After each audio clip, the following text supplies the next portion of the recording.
जी। रकारो अनल बीजम, ये हम नहीं कह रहा हूँ, ये वेद कह रहा है, अथर्ववेद में है। रकारो अनल बीजम, रकार जो है अग्नि का बीज है। मतलब अग्नि में जो उष्णता है वो अग्नि का नहीं है, यहीं से मिलता है। कहा फिर गोस्वामी जी आगे कहते हैं, सबकर परम प्रकाशक जो ही राम अनादि अवधपति सोई। सबको प्रकाश देते हैं राम जी, प्रकाश लेते नहीं है किसी को, वो हमेशा देते हैं। उनके शरीर से अनंत शक्तियां निकलती रहती हैं, रोज रोज निकलती हैं। देने की कहा, एक बार निकल गया तो निकल गया, फिर उनको लेना नहीं है। इतने बड़े ब्रह्मा विष्णु महेश के भी पूज्य हैं वो। तो रकारो अनल बीजम, आग का जो उष्णता मिलता है वो रकार से मिलता है, अग्नि का बीज है ये। आगे कहते हैं, रकारो अनल बीजम स्याद ये सर्वे वाड़वाद्य, माने जितने प्रकार के अग्नि होते हैं, पटाने वाला अग्नि है, जंगल जलाने वाला, भोजन पकाने वाला, चिता 7-8 अग्नि है। तो उन सभी अग्नियों का जड़ मुख्य यही है, राम नाम महाराज, केवल र अक्षर।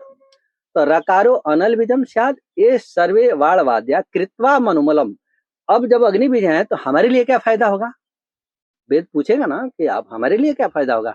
आप अग्नि बीज बने रहिए, ठीक है। आप जैसे कहते हैं कि मैं इतना बड़ा अधिकारी हूँ, तो कोई पूछेगा ना कि हमारा उसमें क्या फायदा होगा, तो आप कहेंगे ना कि हमारे विभाग में आपका कोई काम पड़ेगा तो मैं कर सकता हूँ। उसी प्रकार इनके विभाग में यदि हम पहुंचते हैं, हाँ, तो हमें क्या मिलेगा? तो क्या मिलेगा, प्रश्न आएगा ना।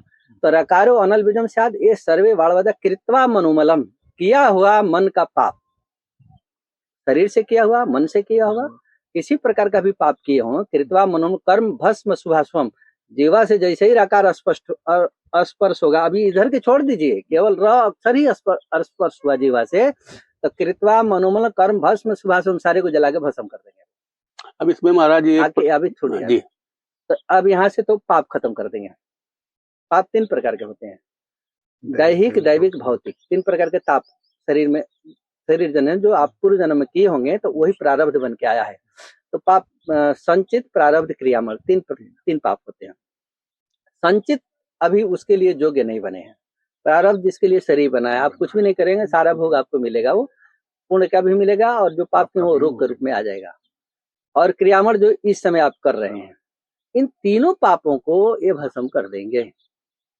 आगे ये बीच वाली है, अकारो भान विजस्त वेद शास्त्र प्रकाशिका, ये सूर्य में जो प्रकाश देख रहे हैं उनका अपना नहीं है, ये यहीं से मिलता है।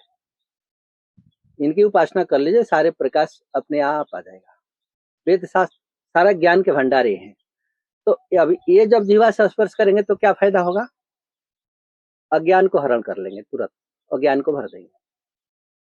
अब यहाँ से पाप हट गया, यहाँ से अज्ञान, मैं और तोड़ते माया निकल जाएगी, फिर जाएगा कहाँ? भगवान के पास जाएगा ना वो, इधर उधर तो जाएगा नहीं। ये क्या करेंगे? तो जब आपका पाप खत्म हो जाएगा, ज्ञान खत्म हो जाएगा, तो मकारस चंद्र बीजम तो पयुष परिपूर्णकम, मकार जो है चंद्र बीज है। चंद्रमा में जो शीतलता है, ये बर्फ में जो शीतलता है उसका नहीं है, वो यहीं से जाता है, मकार महाराज से जाता है।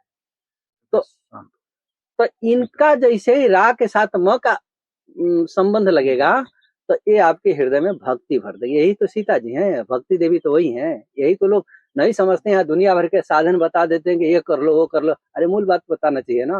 वेदों में तो राम नाम का ही व्याख्या है, शास्त्रों में तो राम जी का ही है, शक्तिमान है, शक्ति तो उनके पीछे रहती है। मनु शत्रुपा के पास जब राम जी प्रकट हुए, तो मनु जी महाराज शक्ति की तो उपासना तो नहीं किए थे, लेकिन प्रकट हुई जबरदस्ती। तो आप शक्तिमान को प्रकट करेंगे तो शक्ति तो अपने आप ही आ जाएगी। शक्ति को हम दुराव नहीं कर रहा हूँ, लेकिन हमारे साधन में जो मूल बात है उसको बताना चाहिए, भौजाल वाली बात नहीं बताना चाहिए। आजकल भौजाली फंसा के दुनिया भर की लंबी रास्ता चला देते हैं। अरे आप किए होते ना, वही जो उपदेश दे रहा है ना,